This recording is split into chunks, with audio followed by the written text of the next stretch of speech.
Gang, I've seen brand new bikes drop, egos shattered, and wallets emptied, all because of the same 5 simple mistakes. So let me save you the trouble. Every rider remembers their first big mistake. Some laugh about it and some still limp from it. Let's make sure yours is the kind that you can laugh about. All right, real talk, motorcycle riding is one of the best things on earth. Wind in your face, freedom on 2 wheels, it's pure magic.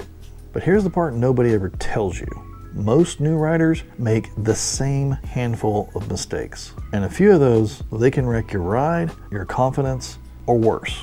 I've been there, nearly dropped the bike in a parking lot, wore the wrong gear, or thought I was Valentino Rossi after my 3rd ride. We've all done it. And look, I'm not a professional trainer, and I don't profess to be an expert, but I am a lifelong learner who's been riding for a while. I've seen a lot of new riders, and I've brought along 3 new riders in my own family in the last few years. So in this video, I want to break down the top 5 rookie mistakes that I've seen almost every new motorcyclist make. And more importantly, how you can skip that painful learning curve and just enjoy the ride. So stick around, because if you're new to riding, this might be the most important video you watch this week. So picture this, you just had a few solid rides. Maybe you nailed a clutch start on a hill or took your first solo cruise and didn't stall at a red light.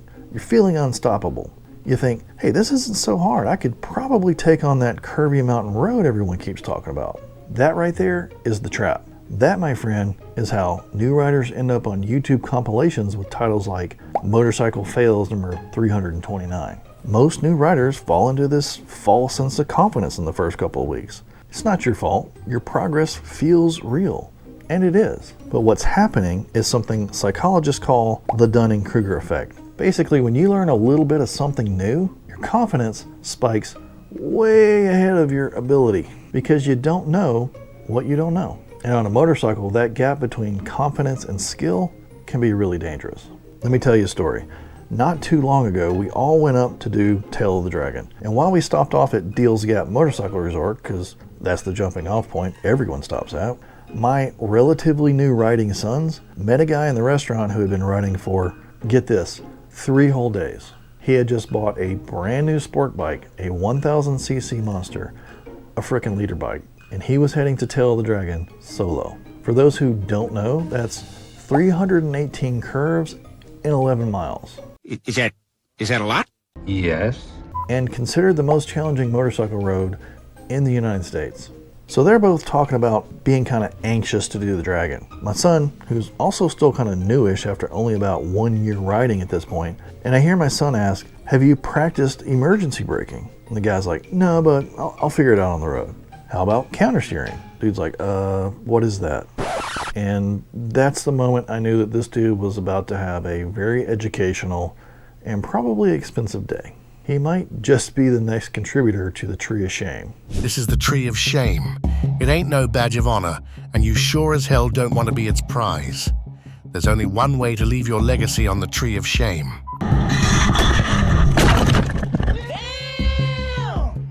Because here's the thing, riding straight is easy. But what happens when a deer jumps out, or a car brakes hard in front of you, or the road suddenly drops into a tight blind curve, or 318 blind curves? These moments don't care about how confident you feel, they only care about how prepared you are. So, how do you avoid this? Well, you start with skill building in low-risk environments. Find an empty parking lot and practice slow-speed maneuvers like tight U-turns, figure eights, and emergency stops. Ride in areas you already know pretty well, where the roads are predictable and traffic is light.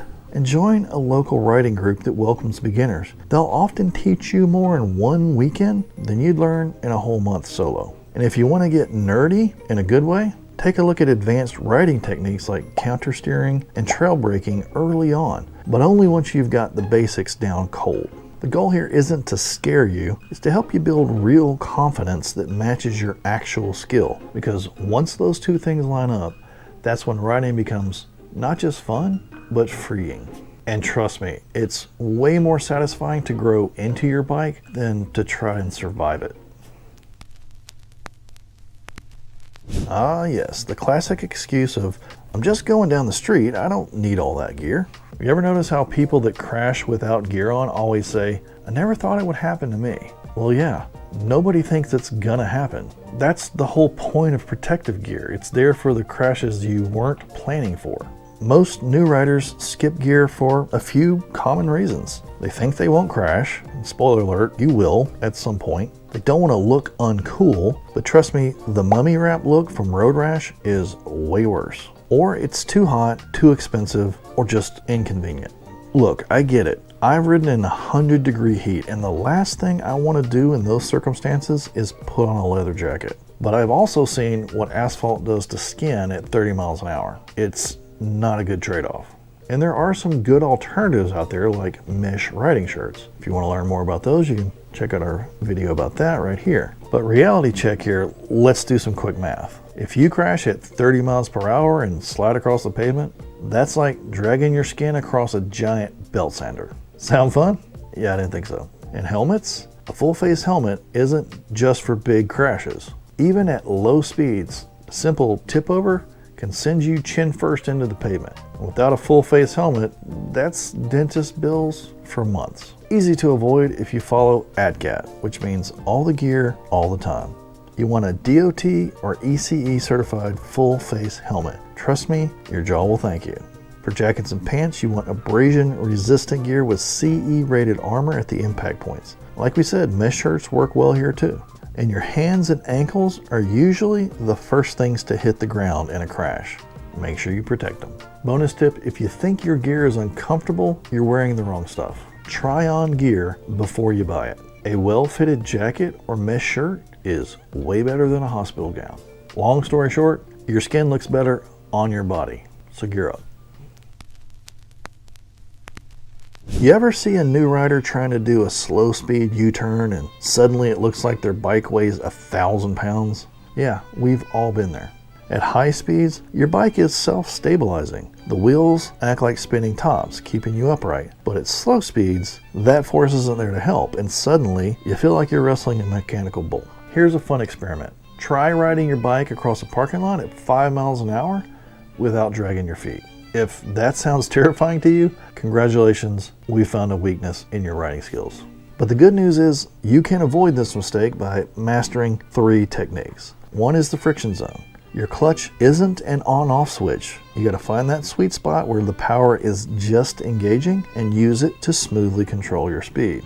Also, you gotta use your rear brake for stability. Lightly dragging the rear brake at slow speeds smooths out your balance. And look where you wanna go. If you stare at the curb, guess where you're gonna go? Straight into it. So do some practice drills. Find an empty parking lot and practice riding at walking speed using only your clutch and rear brake. Do some slow U-turns, a little bit wider at first and then tighter and tighter. And finally, practice doing figure 8s inside of 2 parking spaces. Master slow speed control and suddenly your bike will feel way lighter and way more responsive.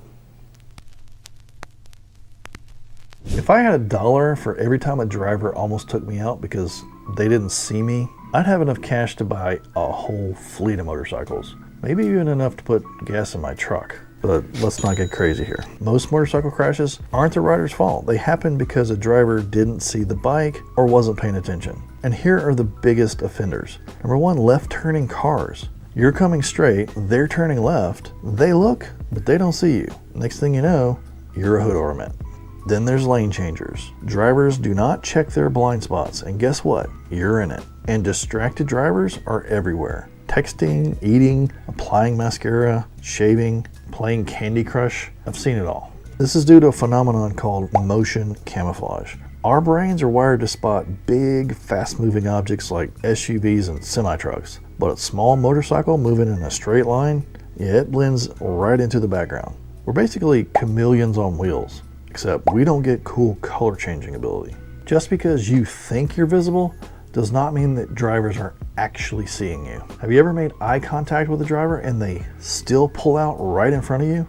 That's because their brain processes no car as no traffic. You're not even in their mental checklist. But the good news is there are ways for you to minimize this mistake.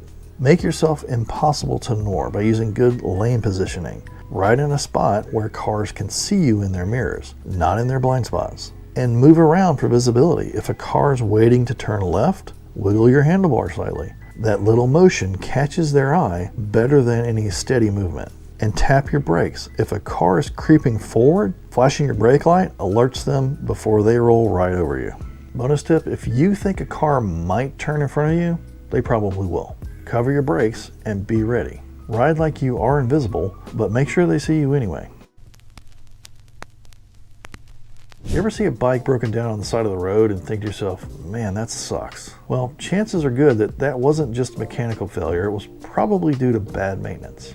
Motorcycles need a lot more love than cars, but many new riders will forget to check their tire pressure until they're riding onto pancakes. They'll ignore their chain until it sounds like an old pirate ship creaking, and then never check their oil until the engine turns into a very expensive paperweight. Problem is, unlike a car, a bike doesn't give you much warning before something goes wrong. A worn out tire can go from fine to catastrophic real fast. Your tires are your only point of contact with the road, and if they're underinflated or bald, you're basically skating on butter. Your chain? Yeah, it needs regular cleaning and lubrication. If it snaps, you could be in for a very bad day. And low oil means your engine's gonna cook itself. And no, that's not covered under warranty. Even to this day, I can be guilty of some of these things, albeit peripherally. Quick story, we have a really old 2002 Mean Streak Performance Cruiser that has been handed down to my youngest son who rides. It's heavily modified and it has really obnoxiously loud pipes. It's got a very distinctive sound. Just how loud is a Mean Streak?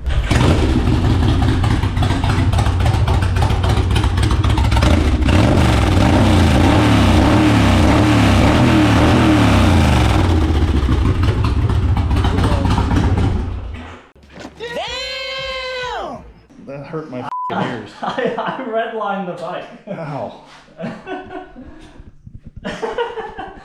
I told you it's loud. You can check out my first time back on that beast in a few years in this video right here. So when I noticed sitting next to him in traffic one day while we were out on a ride, that throaty rumble it normally has began to sound more like someone beating a metal trash can lid with a wooden spoon, I knew something wasn't quite right. And I looked myself and I swore I could see oil in the sump through the sight glass, but when we finally took the bike in to have it checked out, it was 3 quarts low. It holds 3.3. Other than that, there was nothing wrong with it, and when we filled it back up with oil, it ran like a champ. Moral of the story is, keep your bike well maintained. These are all things that you can avoid with a good pre-ride checklist. You can use the T-Clock's pre-ride checklist or some derivation of your own so long as you're checking all the important bits and pieces. I recommend before every ride, do a quick 2-minute check. Check your tires. Do you have proper PSI? Is there no cracks or excessive wear? If you can see the metal cords, congratulations, you're way past the danger zone. Check your controls. Your levers, throttle, and cables move smoothly. Also, check your lights. Check your headlight, your brake lights, and your turn signals, because hand signals are not so great at night. And check your fluid levels, especially if you ride an older bike. Is your chain lubed and properly tensioned? If it's making a weird slapping noise, you've got a problem. And here's another bonus tip. Set a reminder on your phone for once a week to check your tire pressure. It takes 30 seconds and it could save your life.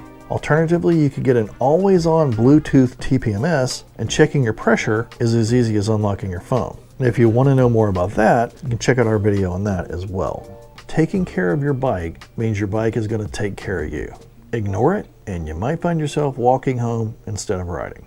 All right, quick recap. Don't overestimate your skills. No one's a pro after a few rides. Wear the right gear, because the road doesn't care how cool you think you look. Master low-speed handling. Slow is smooth, smooth is fast.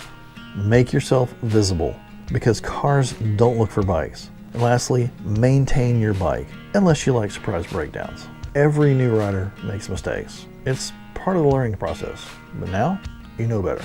If you've ever made one of these mistakes, drop a comment down below and let me know. I'll tell you mine too. And if you've made it this far with us, please leave us a like before you go, because I think it helps the YouTube algorithm show us to more people, but who really knows these days?